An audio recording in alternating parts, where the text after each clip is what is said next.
আজ চলে এসেছি আমি রায়গঞ্জ ব্রাউন হাট ক্যাফেতে। হ্যাঁ, বেশি দূরে না, কিন্তু ঠিক লাইন বাজারের অপোজিটের গলিতে এই ক্যাফেটা। বেশ সুন্দর ডেকোরেশন করা ক্যাফেটা। ঢুকতে একটা সুন্দর সিংহাসন, ঠাকুরগুলো ভীষণ কিউট। তারপরে চলে এলো আমাদের হাতে মেনু চার্ট। মেনু চার্টে অ্যাকচুয়ালি আমরা দেখে নিচ্ছি কি কি খাবার এই ক্যাফেতে রেখেছে। তো আমরা হচ্ছে যেহেতু আজকে বিশেষ করে আমি ভেজ, আমার আজকে মঙ্গলবার আমি কোল্ড কফি ভেজ খেয়ে থাকি। তো আমার সাথে সাথে ওরা ভেজ খাবে, তো আইটেম অর্ডার করা হবে। সেক্ষেত্রে দেখে নেওয়া হচ্ছে কি কি ভেজ আইটেম এই ক্যাফেতে রেখেছে। আর ক্যাফেটা কিন্তু খুব একটা বিশাল বড় নয়, মোটামুটি ক্যাফেটা খুব বড় নয়, কিন্তু বেশ সুন্দর ডেকোরেশন করা। আর এই ক্যাফেটা কিন্তু বেশি দিন ওপেনিং হয়েছে তা কিন্তু নয়, 8 থেকে 9 মাস হলো এই ক্যাফেটার ওপেনিং হয়েছে। আর ক্যাফেতে যারা আছে তাদের ব্যবহার কিন্তু খুবই ভালো। তো একে একে আমরা বন্ধুরা মিলে এখানে মজা করা শুরু করে দিয়েছি। কে কোন আইটেমটা খাবো, অ্যাকচুয়ালি একই আইটেম নেব, 3 জনে মিলে খাবো। তো আমার জন্য কিন্তু ওরা আজকে ভেজ আইটেমই কিন্তু লাস্টে অর্ডার করে ফেললো। আর হ্যাঁ, এখানে কিন্তু যারা যারা ছবি তুলতে চাইছো তারা কিন্তু ছবিও তুলতে পারবে। বিশেষ করে যারা টিনেজার ছেলেমেয়েরা আছো, যারা পকেট মানি বাবা মার কাছ থেকে নিয়ে তারপরে বিভিন্ন ক্যাফে বা বিভিন্ন জায়গায় ঘুরতে যাও, তারা কিন্তু এখানে আসতেই পারো। এখানে চিপ অ্যান্ড বেস্টে বেশ সুন্দর সুন্দর কিন্তু খাবার রেখেছে, স্ন্যাক্স জাতীয় খাবার। আর যারা সময় কাটাতে চাচ্ছ বন্ধুবান্ধবের সাথে, তারাও কিন্তু চলে আসতে পারো। রায়গঞ্জের বুকে একদম ঠিক লাইন বাজারের ঠিক বাঁ দিকের গলিটায়, কিন্তু অপোজিটের ঠিক বাঁ দিকের গলিটায় একদম ভেতরে গিয়ে এই ব্রাউন হাট ক্যাফেটা। রায়গঞ্জের বাসিন্দারা যারা আছো, যারা আমার টিনেজার ভাই বোনেরা আছো, তারা কিন্তু এই ক্যাফেতে চলে আসতেই পারো। আর এখানে বেশ সুন্দর কিন্তু একটা ছবি তোলারও জায়গা আছে, ভিডিও তৈরি করারও কিন্তু একটা বেশ সুন্দর জায়গা। এখানে কিন্তু আমরা প্রত্যেকেই কিন্তু যে যার মতো ছবি তুলছি, ছবি তুলতে ব্যস্ত, ভিডিও করতে ব্যস্ত। অ্যাকচুয়ালি আজকালকার দিনে কিন্তু একটা নিয়ম হয়ে গেছে, আমি বা আমরা বা তুমি বা তোমরা যাই যেখানে যাই, আমরা কিন্তু একটা ছবি বা ভিডিও করবো। তো আমরা একে ছবি ভিডিও করা শুরু করে দিয়েছি। আর আমাদের খাবারগুলো একে একে আসা শুরু করে দিল। অ্যাকচুয়ালি 3 জনে মিলে কিন্তু আমরা এখানে খাবো। তো এখানে কিন্তু একটা একটা করে আইটেম কিন্তু আমরা আনার কথা বলেছি, কারণ যেহেতু আমরা ভিডিও করবো, ছবিও তুলবো, আর কিছুক্ষণ সময়ও কাটাবো। হ্যাঁ, বাড়িতে সময় কাটানো হয়, কিন্তু বাড়ির সময় একটা আলাদা বিষয়, কিন্তু একটা ক্যাফেতে এসে সময় কাটানো কিন্তু জিনিসটা কিন্তু একদমই আলাদা ধরনের। আর এখানে কিন্তু সময় কাটাতে বেশ ভালোই লাগছে। আর বিশেষ করে যারা যারা ছোট ছোট ভাই বোনেরা আছো, তারা কিন্তু এখানে আসতেই পারো। এখানে কিন্তু 15 টাকা থেকে লাল চা শুরু হয়েছে। তো এখানে এখনকার দিনে যারা লাল চা খায়, তারাও কিন্তু একটু বসে সময় কাটাতে চায়, কোনো একটা জায়গায় বসে লাল চা খাই বা একটা অন্য যে কোনো খাবারই খাই না কেন, একটু বসে খাই, একটু সময় কাটাই, বেশ একটু মজা করি। এই জিনিসটা কিন্তু প্রত্যেকটা মানুষের মধ্যে আছে, শুধু আমাদের মধ্যে না, তোমাদের মধ্যেও আছে।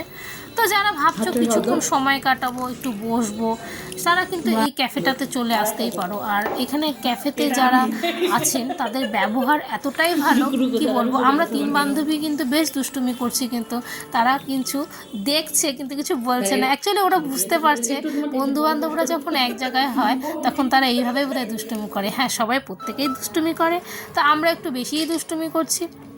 অ্যাকচুয়ালি এখানে আমাদের এক বান্ধবী প্রিয়াঙ্কা দাস শুক্লা মালদা থেকে এসেছে, আর ও আসার পরে কিন্তু আমাদের আনন্দটা কিন্তু আরও বেড়ে গিয়েছে। হ্যাঁ, ফেসবুকের পরিচিত বান্ধবীরা যে এতটা ভালো হয় সেটা কিন্তু হয়তো আমি আগে জানতাম না।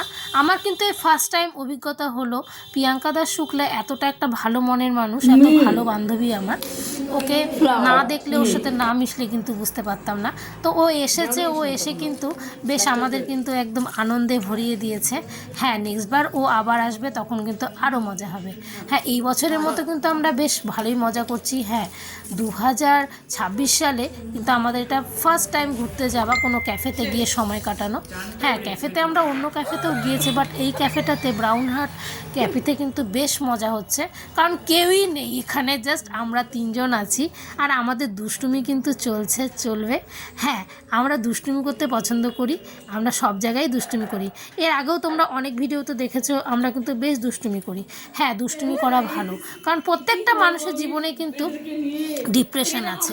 হ্যাঁ, আজকালকার দিনে মানুষরা কিন্তু ডিপ্রেশনে চলে যাচ্ছে। প্রত্যেকটা মানুষেরই কিন্তু বন্ধু-বান্ধবের সাথে সময় কাটানো ভীষণভাবে দরকার। হ্যাঁ, বাড়িতে থাকাকালীন একটা সময় কাটানোর, বন্ধু-বান্ধবের সাথে সময় কাটানো কিন্তু একটা আলাদাই ব্যাপার। এখানে কিন্তু বেশ মজা হয়, আর মানুষ কিন্তু সমস্ত মনের দুঃখ কষ্ট ভুলে যায়, সব ক্লান্তি ভুলে যায়। যেটুক টাইম বন্ধু-বান্ধবের সঙ্গে থাকে বেশ জমিয়ে আড্ডা দেওয়া হয়। সব কিছু ভুলে গিয়ে কিন্তু একটা মানুষ অন্য জগতেই চলে যায়। হ্যাঁ, আমি কিন্তু আজ অন্য একটা জগতেই চলে এসেছি। হ্যাঁ, বাড়িতে থাকাকালীন মা বাবা ভাই বোনের সাথে সময় কাটানোর বিষয়টা কিন্তু একদমই আলাদা, কিন্তু বন্ধু বান্ধবের সাথে যখন একসাথে বসে একটু সময় কাটানো, একটু চিল করা খুব মজার বিষয়, আর এগুলো কিন্তু জীবনে স্মৃতি হিসেবে থেকে যায়। হ্যাঁ, আমরা খুব মজা করতে ভালোবাসি, আর মজা কিন্তু আজীবন করব। আর এখানে দেখতে দেখতে কিন্তু আমাদের খাবারগুলো চলে আসছে। কে কোনটা খাবে সেটা কিন্তু বুঝে উঠতে পারছি না, তবে লাস্ট মাস্ট আমি কিন্তু এটা খেয়ে নিলাম। বেশ ভালো লাগছে খেতে। খাবার খেতে কেনা ভালোবাসে, প্রত্যেকটা মানুষই খেতে ভালোবাসে। হ্যাঁ, আমরা মনুষ্য জাতি সর্বশ্রেষ্ঠ খাদ্যপ্রেমিক। হ্যাঁ, আমরা খেতে খুব ভালোবাসি। হ্যাঁ, প্রত্যেকটা মানুষ কিন্তু আমরা খেতে ভালোবাসি, কিন্তু যারা যারা খেতে ভালোবাসে তাদেরকে কিন্তু দেখে বোঝা যায়, আর যারা খেতে ভালোবাসে না তারা কিন্তু একদমই ডিটাচ থাকে বিভিন্ন অনুষ্ঠান থেকে। হ্যাঁ, দেখতে দেখতে কিন্তু আমাদের বিলটা দিয়ে দিল। কি হয়েছে আজকে বিল? অ্যাকচুয়ালি বিলটা আমাদের পেইড করেছে প্রিয়াঙ্কা দাস শুক্লা, ওই কিন্তু আজকে আমাদের এই ট্রিটটা দিয়েছে ক্যাফেতে। তো দেখতে দেখতে কিন্তু আমরা ক্যাফে থেকে বেরিয়ে পড়ছি। হ্যাঁ, বাইরে বেরিয়ে পড়লাম। আর এই ক্যাফেতে যারা যারা আসবে ভাবছে চলে আসতেই পারো, বেশি দূরে না, রায়গঞ্জে ঠিক লাইন বাজারের পাশে, লাইন বাজারটার পাশের গলিতে কিন্তু এই ক্যাফেটা। আর চিপ অ্যান্ড বেস্টে যে ভাই বোনরা আসতে চাচ্ছ, টিনেজার ভাই বোনেরা যারা আছো, যারা পকেট মানি বাবা মার কাছ থেকে নিয়ে চলো, তারা কিন্তু এখানে আসে সময় কাটাতেই পারো, মজা করতেই পারো। আমরা কিন্তু বেশ মজা করলাম আজকে। আর এখানে মজা করার জন্য সময় নিয়ে আসা যেতেই পারে, আমাদের কিন্তু টাইম কোনো রুলস ছিল না, আমরা কিন্তু আমাদের মতো করে মজা করলাম। আর ওরা বেশ বুঝতেই পারলো যে আমরা বন্ধুবান্ধবরা মিলে মজা করতে জানি। হ্যাঁ, মজা করতে হয় জীবনে, জীবনটা খুবই ছোট, আনন্দ